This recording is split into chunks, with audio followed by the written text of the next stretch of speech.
page 71 of this book, 1 in 7 billion, I talk about habits.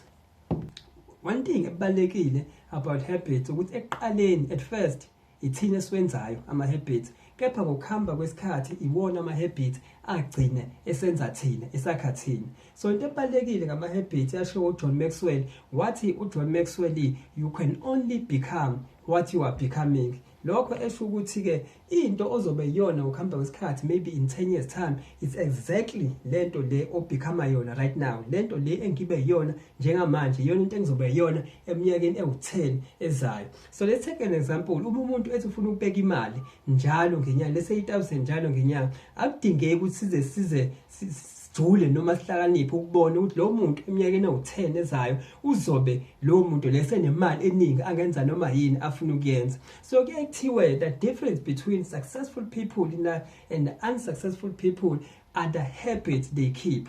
Bonke labantu laba bahlukaniswe nje ukuthi laba banama habits abenza babe unsuccessful nalaba banama habits abenza babe successful empilweni. So into ebalekile ke ukuthi ke sicheck ukuthi imaphi ama habits enginawo, izinto engizenza usuku nosuku nginganqamuki, and lodwa ngibheke ukuthi ke leyo nto leyo, is it leading me ukuthi ngibe unsuccessful or is it leading me ukuthi ngibe effective and successful empilweni. So I have dedicated about a chapter of this book just to speak about habits and ubukhulu bawo namandla awo and nomngozi futhi bawo ama habits empilweni yomuntu.